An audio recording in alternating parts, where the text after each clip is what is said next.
ஒரு ஊர்ல மகிக்கழுகுக்கு 3 மருமகளுங்க இருந்தாங்க. மகிக்கழுகோட 3 பிள்ளைங்களும் துபாயில வேலை செஞ்சுக்கிட்டு இருந்தாங்க. மகிக்கழுகு அவங்களுடைய 3 மருமகள்கள் கிட்டயும் 3000 ரூபாய் கொடுத்துச்சு. செலவை பாதி ஆக்குறதுக்காக அந்த காலத்துல பயன்படுத்தின ஒரு அடுப்பை பயன்படுத்த சொல்லுச்சு. அந்த பழைய ஸ்டவ்ல தான் வீட்ல இருக்கிற எல்லாரும் சமைக்க ஆரம்பிச்சாங்க. முதல்ல 3 மருமகளும் சரி அப்படின்னு வேலையை பங்கு போட்டு சமைச்சாங்க. சிச்சு காக்கா துணி சோட்டு 2 பேருமே வேலைக்கு போனதுக்கு அப்புறமா உடனே அது ஸ்டவ்வை எடுத்துக்கும். அதுக்கு என்னெல்லாம் தேவையோ எல்லாத்தையுமே முதல்ல சிச்சு காக்கா சமைச்சு வச்சிடும். ஒரு நாள் சிச்சு காக்கா யாருக்கும் தெரியாம சத்தமே போடாம வீட்ல இருக்கிற பொருட்களை பாதி பாதியா பயன்படுத்திக்கிட்டு அதிகமா செலவு பண்ணாம அவளுடைய குடும்பத்துக்காக மட்டுமே சமையல் செஞ்சுக்கிட்டா. அப்போ சிச்சு அவளுடைய மனசுக்குள்ள, அப்பாடா சீக்கிரமா சமைக்கணும், இல்லைன்னா இவளுங்க வந்தாளுங்கன்னா என்னோட உப்பு காரம் எல்லாத்தையும் கூட எடுத்து போட்டு சமைப்பாங்க, அதனாலதான் சீக்கிரமா எங்களுக்காக மட்டும் சமைச்சிட்டேன். துணிக்குருவி சோட்டுக்கிளி 2 பேருமே வேலையை முடிச்சுட்டு வீட்டுக்கு வர நேரத்துல சிச்சு காக்காவும் அவளோட பிள்ளையான சின்ன காக்காவும் மட்டும் உக்காந்துக்கிட்டு சந்தோஷமா சாப்பாடு சாப்பிட்டுக்கிட்டு இருந்தாங்க.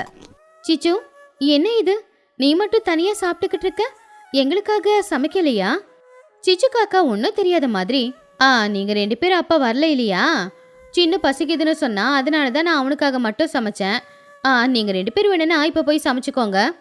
சோட்டுக்கிளி ரொம்ப கோவமா, சிச்சு இது ரொம்ப அநியாயம், நாங்க காலையில இருந்து வேலை பார்த்து தானே வரோம், எங்களுக்காக சமைச்சு வைக்க கூட உன்னால முடியாதா? சோட்டு அமைதியாரு, எனக்கு சிச்சுவை பத்தி தெரியும், அவ எப்பவுமே சிக்கனமா செலவு பண்ணணும்னு நினைக்கிறவ, அது தப்பு இல்ல, ஆனா இதனால பசங்களோட பசிதான் சரியா தீர மாட்டேங்குது. துணிக்குருவி சோட்டுக்கிளி 2 பேருமே ரொம்பவும் கோவமா மகிக்கழுகு கிட்ட போய் சிச்சுவை பத்தி சொன்னாங்க. அப்ப மகிக்கழுகு அவங்க 2 பேரும் சமாதானப்படுத்தி, ஐயோ 2 பேரும் கோவப்படாதீங்கம்மா, சிச்சுவை பத்தி எனக்கு நல்லாவே தெரியும். சிச்சு, நீ எதுக்காக இப்படி பண்ண? அதை கேட்ட சிச்சு காக்கா, அத்தை சின்ன பசிக்குதுன்னு சொன்னானா, வேற வழி இல்லாம எங்களுக்காக மட்டும் கொஞ்சமா நான் சமைச்சுக்கிட்டேன். அப்ப துணிக்குருவி கோவமா, சரிங்க அத்தை, அவ பொய் சொல்றா நல்லா தெரியுது, இனிமே இந்த ஸ்டவ்ல அவ சமைக்கட்டும், நான் சமைக்க மாட்டேன். ஆமா, நேரம் கிடைக்கும் போது அவ ஸ்டவ்வை யூஸ் பண்ணிக்கிறா, எங்களுக்கு நேரம் இல்ல, எங்களுக்காக சமைக்கலாம்ல. ஐயோ என் மருமகளுங்களா, சண்டை போட்டுக்காதீங்க, நான் எதுக்காக தெரியுமா இந்த ஸ்டவ்ல உங்களை சமைக்க சொல்றேன், முத உங்க மாமனார் எனக்கு வாங்கி கொடுத்த கிஃப்ட் தான் இது. வாங்கி கொடுத்துட்டு, மஹி இந்த ஸ்டவ்ல எப்போ சமைச்சாலுமே அதுல அன்பு பாசம் ரெண்டுமே கலந்து இருக்கும், இதுல பண செலவாகிறத பத்தி யோசிக்க கூடாது அப்படின்னு சொன்னாரு. அது எங்க 2 பேர் காதலுக்கான அடையாளம். நீங்க எல்லாரும் அந்த ஸ்டவ் விஷயத்துல இப்படி சண்டை போட்டீங்கன்னா எனக்கு கவலையா இருக்காதா? எல்லாரும் சேர்ந்து அந்த ஸ்டவ்வை நல்லபடியா பயன்படுத்திக்கோங்க. மாமியார் சொன்னது கேட்டு மருமகளுங்க 3 பேரும் அந்த சண்டை எல்லாத்தையும் விட்டுட்டு ஸ்டவ்வை பொறுப்பா பாத்துக்கிறத பத்தி யோசிச்சாங்க. சண்டை வேண்டான்னு நினைச்சாலும் அவங்க எப்போ சமையல் செய்யறது, ஸ்டவ் யாரு எப்போ பயன்படுத்துறது அப்படிங்கிற யோசனை இருந்துச்சு. அன்னைக்கு ராத்திரி நேரம் ஒருத்தங்களுக்கு இன்னொருத்தங்க தெரியாம ரகசியமா அதை பத்தி பேசிக்க ஆரம்பிச்சாங்க.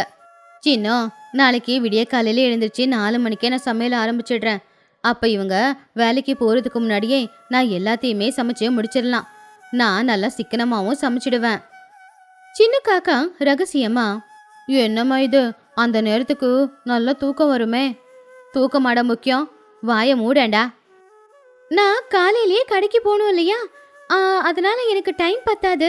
பேசாம காலையில 3 மணிக்கே எழுந்துச்சு நான் நம்ம 2 பேருக்கு தேவையான சாப்பாடை செஞ்சிடுறேன். அப்போ சிச்சுவுக்கு முன்னாடியே நாம சமைச்சு முடிச்சிருவோம்ல.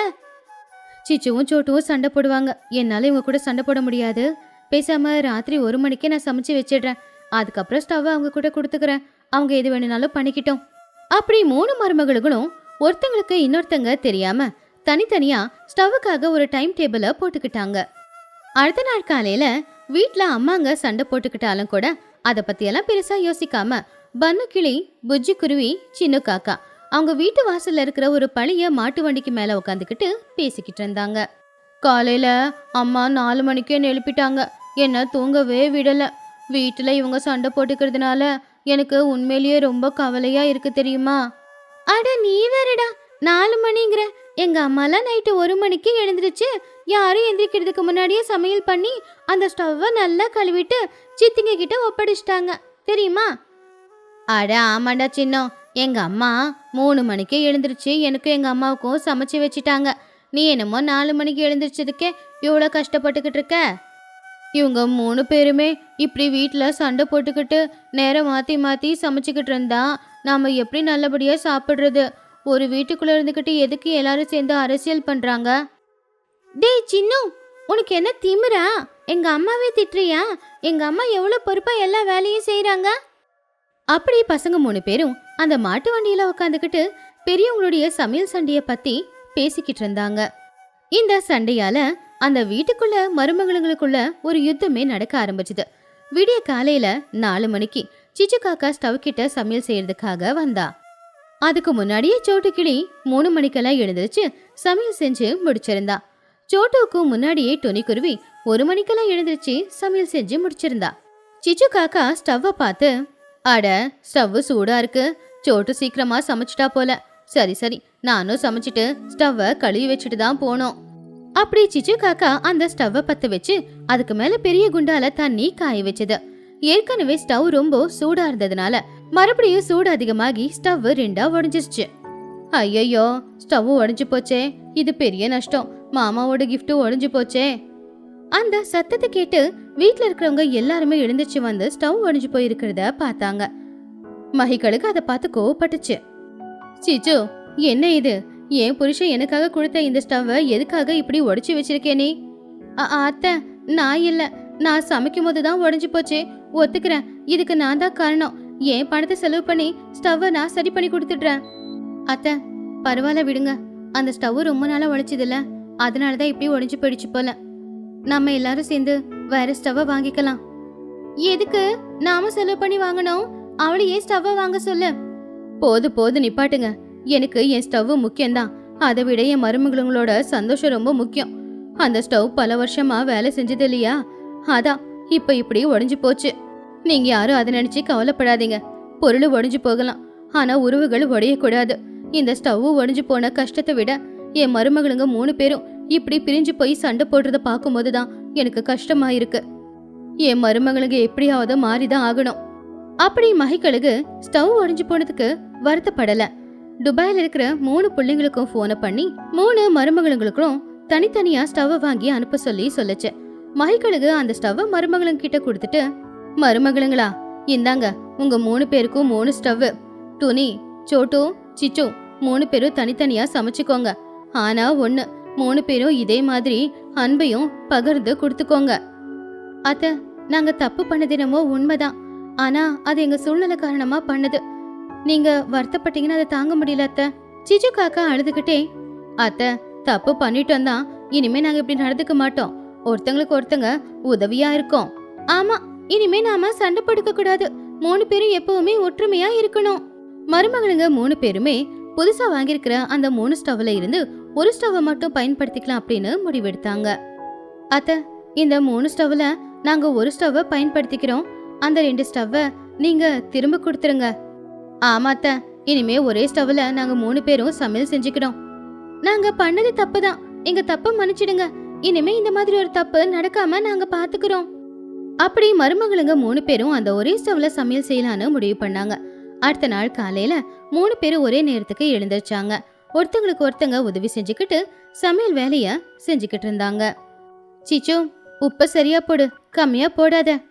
சீச்சு சிரிச்சுக்கிட்டே, இல்ல டோனி, இனிமே அப்படி கஞ்ச பிசினாரித்தனம் காட்ட மாட்டேன். நான் சரியாவே உப்பு போடுறேன்.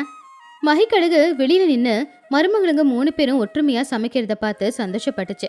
அதோட கண்ணுல ஆனந்த கண்ணீர் வந்துச்சு. மகிக்கழுகு அதோட மனசுக்குள்ள, என் மருமகளுங்க மாறிட்டாங்க, எனக்கு இதுவே ரொம்ப பெரிய சந்தோஷம். அன்னையில இருந்து துணி, சோட்டு 2 பேரும் வெளியில வேலைக்கு போனாலும் வீட்டுக்கு வரும்போது சிச்சு காக்கா சமைச்சு வச்சிருக்கோம். அவங்க எல்லாருமா ஒன்னா உட்காந்து ஒன்னா சாப்பிட்டு சந்தோஷமா சிரிச்சுக்கிட்டு இருந்தாங்க. அப்பாடா, அப்படின்னா இன்னையில இருந்து நாம எல்லாரும் நிறைய சாப்பிடலாம்ல.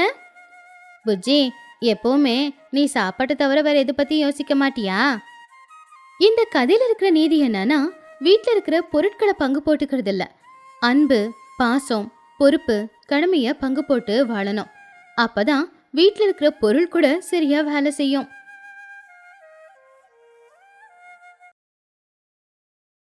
பறவைங்களோட கிராமத்துல இருக்கிற சிச்சு காக்கா எந்த அளவுக்கு கஞ்ச பேசினாருன்னா, அவ எங்க போனாலும் என்ன வேலை செஞ்சாலும் எந்த செலவும் ஆகாத அளவுக்கு பாத்துப்பா.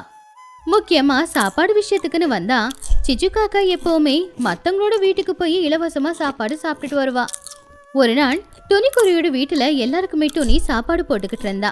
வழக்கம் போலவே சிச்சு காக்கா எல்லாருக்கும் முன்னாடி வந்து 10 பேர் சாப்பாடு தனியா சாப்பிட்டுக்கிட்டு இருந்தா. அப்போ புஜ்ஜி குருவி பன்னோட காதுல ரகசியமா, டே பன்னு, பாத்தியா, சிச்சு அத்தை 6வது ரவுண்டு சாப்பாட்டுக்கு தயாராயிட்டாங்க. அவங்க வீட்டுல சமைச்சா கூட இப்படி சாப்பிடுவாங்கன்னு சொல்ல முடியாது. புஜ்ஜி, பெரியவங்களை பார்த்து அப்படியெல்லாம் சொல்லக்கூடாது. அவங்க இந்த ஊருக்கு எவ்வளவு பெரிய மனுஷங்க. அவங்க என்ன ஏதோ செலவாகாம பார்த்துப்பாங்க.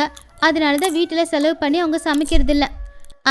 ஆண்டி, உங்களுக்கு பாயசம் இன்னொரு கிண்ணம் கொண்டு வர சொல்லவா? ஆமா பண்ணு, வேணும். உனக்கு என் மேல எவ்வளவு பாசம். துணி செய்யற பாயசம் செலவே இல்லாத அமிர்தம் மாதிரி இருக்கு. துணி சிரிச்சுக்கிட்டே, சிச்சு, நீ இப்படி சாப்பிட்டுக்கிட்டு இருந்தா எங்களுக்கு எதுவும் மிச்சம் இருக்காது. ஆமா, நீ எப்ப எங்களுக்கு பார்ட்டி கொடுக்க போற? உன் வீட்லயும் வந்து சாப்பிடணும்ல. சிச்சு காக்கா ரொம்ப பதட்டமா, ஏது ஒரு மிளகாவுக்கு இப்ப 2 ரூபாய் கொடுங்கன்னு கேக்குறாங்க. இதுல நான் உங்களுக்கு பார்ட்டி கொடுத்தா என் கணக்கெல்லாம் போயிடுமே. சிச்சோ, எப்பவுமே செலவு பத்தியே யோசிச்சுக்கிட்டு இருக்காத. எல்லாருமே பார்ட்டி கொடுத்துட்டோம்ல, அப்ப நாளைக்கு உன்னோட வீட்டுல தான் எங்களுக்கு பார்ட்டி. அப்படி எல்லாருமே கேட்டதுனால சிச்சு காக்கா வேற வழி இல்லாம சரின்னு ஒத்துக்கிட்டா. ஆனா செலவை குறைக்கிறதுக்காக சிச்சு காக்கா ஒரு திட்டத்தை போட்டுக்கிட்டு இருந்தா. சரி சரி, இந்த வாரம் பார்ட்டி எங்க வீட்டுல தான். எல்லாரும் வாங்க, வயிறார சாப்பாடு போடுறேன். பாத்தியாட பண்ணு, அத்தைக்கே இப்பதான் அறிவு வந்திருக்கு போல. நாளைக்கு விருந்துல நிறைய ஸ்வீட் எல்லாம் கிடைக்கும் போல. புஜ்ஜி, அவளை சந்தோஷப்படாத. உனக்கு சிச்சு அத்தைய பத்தி தெரியாதா? எனக்கு தெரிஞ்சு நாளைக்கு நம்ம போனா அவங்க நமக்கு கொடுக்க போறது வெறும் கிணத்து தண்ணி தான். சிச்சு காக்கா பார்ட்டி கொடுக்கறேன்னு சொன்னா அடுத்த நாள் எல்லா பறவைங்களும் மளிகை கடைக்கு போனாங்க. மளிகை சாமான் வாங்கிக்கிட்டு இருக்கும்போது சோட்டுவோட கடைக்கிட்ட எல்லாருமே சிச்சுவை பத்தி தான் பேசிக்கிட்டு இருந்தாங்க. லூசிபுரா ரொம்ப சோகமா, சிச்சு பார்ட்டி கொடுக்கறாளாம், எனக்கு தூக்கம் கூட வரமாட்டேங்குது. அவ உண்மையிலே வயிறார நமக்கு சாப்பாடு போடுவாளா? என் கோழி வியாபாரத்துல எனக்கு நஷ்டமானாலும் கூட என்ன பார்ட்டி வைக்க சொன்னா நான் வைப்பேன். ஆனா இந்த சிச்சுவை பத்தி நம்ம எல்லாருக்குமே தெரியுமே. நான் உறுதியா சொல்றேன், நாளைக்கு சமைக்க போற சாப்பாட்டுல அவ உப்பு கூட போட போறது கிடையாது. துணிக்குருவி சிரிச்சுக்கிட்டே, மஹி, நீ வேற, உப்பு இல்லாம நம்ம எப்படி சாப்பிடுறது? துணி, எல்லாரும் சொல்லும் போது உனக்கு தெரியலையா? அவ சாப்பாட்டுல உப்பும் போட போறதில்ல, குழம்புல காரமும் போட போறதில்ல. எப்படிதான் சாப்பிட போறோமோ? இந்த பக்கம் புஜ்ஜி குருவி பன்னு கிளிக்கிட்ட, டேய் பன்னு, பாத்தியா, நம்ம பெத்தவங்களுக்கு கூட சிச்சு அத்தை மேல நம்பிக்கையே இல்லடா. நாளைக்கு உண்மையிலே நம்ம சாப்பாடு சாப்பிடுவோமா? புஜ்ஜி, ஆசை வச்சுக்காத. தேவையில்லாத ஆசை வச்சுக்கிட்டா உனக்கு தான் கஷ்டம். இங்க பாரு, நாளைக்கு எதுவும் இருக்க போறதுல நம்ம தண்ணியை தான் குடிச்சிட்டு வரப்போறோம். டேய், என்னடா சொல்ற? அப்ப நாளைக்கு ஒன்னும் இருக்காதா? சோட்டு அத்தை, பன்னு என்ன சொல்லிக்கிட்டு இருக்கா? பெரியவங்க எல்லாருமே அதை கேட்டு சிரிச்சுக்கிட்டு இருந்தாங்க. சரி, நாளைக்கு பார்ட்டியில சந்திக்கலாம் அப்படின்னு சொல்லி தேவையான பொருட்களை எல்லாம் வாங்கிக்கிட்டு எல்லாரும் அவங்கவுங்க வீட்டுக்கு போயிட்டாங்க. அடுத்த நாள் காலையில சிச்சு காக்கா எல்லாருக்கும் தெரியற மாதிரி வீட்டுக்கு வெளியில தான் அடுப்பு வச்சு சமையல் செஞ்சுக்கிட்டு இருந்தா. வீட்டுக்கு வெளியில சமைச்சா எல்லாரும் பாப்பாங்க அப்படிங்கிறதுக்காகவே அவ சமைச்சுக்கிட்டு இருந்தா. எல்லாரும் என்ன பிசினாரின்னு சொல்றாங்கல்ல, அதான் நான் எல்லாருக்காகவும் சமைக்கிறேன் அப்படிங்கிறது ஊர்ல எல்லாருக்கும் தெரியணும். அதனாலதான் நான் வாசல்ல வச்சு சமைச்சுக்கிட்டு இருக்கேன். சிச்சு காக்கா ஒரு பெரிய பாத்திரத்துல நிறைய தண்ணி ஊத்தி அதுல ஒரே ஒரு தக்காளி, அதுவும் பாதி கெட்டு போன தக்காளி, அப்புறம் ஒரே ஒரு வெங்காயம், அதுவும் சின்ன வெங்காயம் மட்டும்தான் போட்டு அதுல கொஞ்சம் மஞ்சத்தூளை கலந்தா. சிச்சு அவன் மனசுக்குள்ள, அப்பா, எவ்வளவு செலவு பண்ணி சமைக்கிறேன், எவ்வளவு கஷ்டப்படுறேன், எல்லாம் என் நண்பர்களுக்காக தான். அதே நேரத்துல சோட்டுக்கிளி, மஹிக்கழுகு, லூசிபுரா, துணி பசங்க எல்லாரும் வந்தாங்க. பசங்க ஏதாவது வாசம் வருதான்னு பாத்துக்கிட்டு இருந்தாங்க. அப்போ மஹி துணி கிட்ட, துணி, அடுப்பை எங்க வச்சு சமைக்கிற பாத்தியா? உள்ள கேஸ்ல சமைச்சா கேஸ் வீணா போயிடும்ல, அதான் எல்லாருக்கும் தெரியற மாதிரி அடுப்புல சமைக்கிற பாரு. அதை விடு மஹி, அவ்வளோ பெரிய பாத்திரத்துல ஒரு தக்காளியும் ஒரு வெங்காயமும் நீச்சல் அடிச்சுக்கிட்டு இருக்கு பாரு. சிச்சு, என்ன சமைக்கிற? இவ்வளோ பெரிய பாத்திரத்துல ஒரே ஒரு தக்காளி போட்டிருக்க. சிச்சு காக்கா சமாளிக்கிறதுக்காக, டோனி, ஒரு தக்காளிய தண்ணியில போட்டு வேக வச்சு அதை நல்லா கரைச்சி ஓரமா எடுத்து வச்சு மொத்த சமையலுக்கும் பயன்படுத்தினோம்னா சுவை அல்டிமேட்டா இருக்கும். கடைசியில எல்லாரும் சாப்பிட்ற நேரமும் வந்துச்சு. சிச்சு காக்கா சமைச்சு போட்டிருக்கிறது தண்ணியா ஒரு குழம்பு, சரியா வேகாத சாப்பாடு, அது மட்டும் இல்லாம இனிப்பும் செஞ்சது, பாயசம், வெள்ளை தண்ணியில ஏதோ மேல 2 சேமியா மிதந்துகிட்டு இருந்துச்சு. ஆ சாப்பிடுங்க, நான் உங்களுக்கு இன்னைக்கு விருந்து கொடுக்குறேன் அப்படின்னு எல்லாருக்கும் சோறு போட்டு தண்ணி குழம்ப ஊத்துனா. வாய் எடுத்து வச்ச உடனே புஜ்ஜியோட முகம் வாடி போச்சு. சிச்சு அத்தை, இது என்ன குழம்பு? எந்த காயுமே இல்ல, உப்பு காரம் இல்ல, புளிப்பும் இல்ல, எந்த டேஸ்டும் இல்லாம ஒரு குழம்பா? சிச்சு அத்தை, உங்க வீட்டு கிணத்து தண்ணியே இந்த குழம்பை விட ரொம்ப டேஸ்டா இருக்கும்னு நினைக்கிறேன். அரிசி வர சரியா வேகவே இல்ல, பாதிதான் வெந்திருக்கு. செலவு குறைக்க பாதிதான் வேக வச்சிருக்கீங்களா? இத சாப்பிட்டா நாளைக்கு எங்களுக்கு வயிறு வலி தான் வரும்.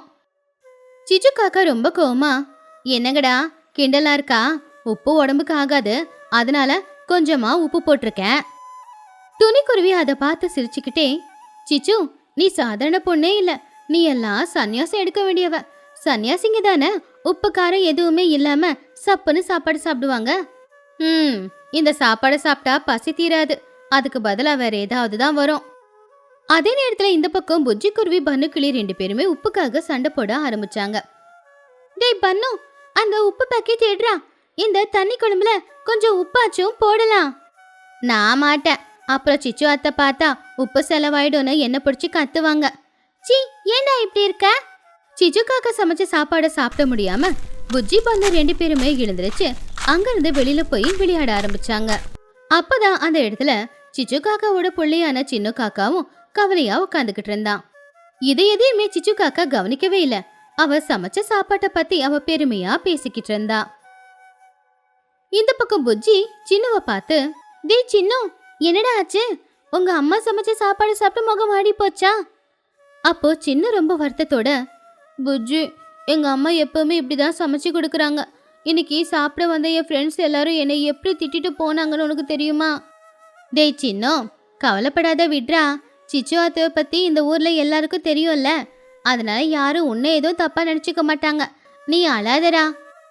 ஆமாண்டா சின்னு, அத்தைய பத்தி எல்லாம் கவலைப்படாத, அவங்கள விட்டுடு. உன்னோட பெஸ்ட் ஃப்ரெண்ட்ஸ் 2 பேர் நாங்க இருக்கோம்லடா. உனக்கு எப்ப பசிச்சாலும் சரி, எங்க 2 பேர் வீட்டுல யார் வீட்டுக்கு வேணும் வா. எங்க அம்மாங்க என்ன சமைச்சு வச்சிருக்காங்களோ அதை நாங்க சாப்பிடும் போது உனக்கும் கொடுக்குறோம். உனக்கு மீன் குழம்பு நான் செஞ்சு கொடுக்கவா? சின்னு சிரிச்சுக்கிட்டே, சரி புஜ்ஜி, நான் சாப்பிட வரேன். டேய் சின்னோ, இந்த புஜ்ஜி சொல்றது உண்மைதான். உனக்கு எப்ப பசி எடுத்தாலும் சரி, யோசிக்காத, எங்க வீட்டுக்கு வந்துடு, சரியா? அப்படி புஜ்ஜி பன்னு 2 பேருமே சின்னுவ சிரிக்க வச்சுக்கிட்டு இருந்தாங்க. இதை எல்லாத்தையுமே தூரத்துல நின்னு சிச்சு காக்கா பார்த்துக்கிட்டு தான் இருந்தா. தாம் புள்ளியோட முகத்துல இருக்கிற சிரிப்பும், தான் சமைச்சு போட்டு சாப்பாடு சாப்பிட முடியாம நண்பர்கள் முகம் வாடி போயிருக்கிறதையும் பார்த்து அவ தப்ப புரிஞ்சுக்கிட்டா.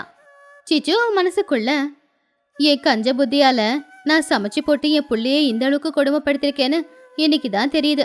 இவனாலேயே நான் செஞ்சதை சாப்பிட முடியலையே, பாவம் வந்தவங்க எல்லாரும் என் சாப்பாடை எப்படி சாப்பிடுவாங்க? சிச்சு காக்கா கவலையா, எல்லாரும் என்ன மன்னிச்சிடுங்க, இன்னைக்கு சரியா சாப்பாடு போடல, இன்னொரு நாள் நிச்சயமா நல்லா சாப்பாடு போடுறேன். நீ மாறினல சிச்சு, அதுவே எங்களுக்கு போதும். எல்லாரும் இருங்க, நான் இப்பவே சமைச்சு போடுறேன் அப்படின்னு சொல்லி கொஞ்ச நேரத்துல சூப்பரா ஒரு பாயசத்தை செஞ்சு சிச்சு காக்கா எல்லாருக்குமே கொடுத்தா. அப்ப பன்னு துணிக்கிட்ட வந்து இப்படி சொன்னா, அத்தை அத்தை, என்ன இது? சிச்சு அத்தை புதுசா ஏதாவது ஐட்டம் பண்ணி கொண்டு வந்திருக்காங்களா? இந்த தண்ணியில உப்பு புளிப்பு ஏதாவது போட்டிருக்காங்களா? துணி சிரிச்சுக்கிட்டே, இல்ல பன்னு, இது பாயசம், உண்மையிலே ரொம்ப டேஸ்டா இருக்கு. அட ஆமா, சிச்சு அத்தை மாறிட்டாங்க. பாயசத்துல பால் இருக்கு, பால் ரொம்ப திக்கா இருக்கு, அப்ப உண்மையிலே டேஸ்டா தான் இருக்கும்.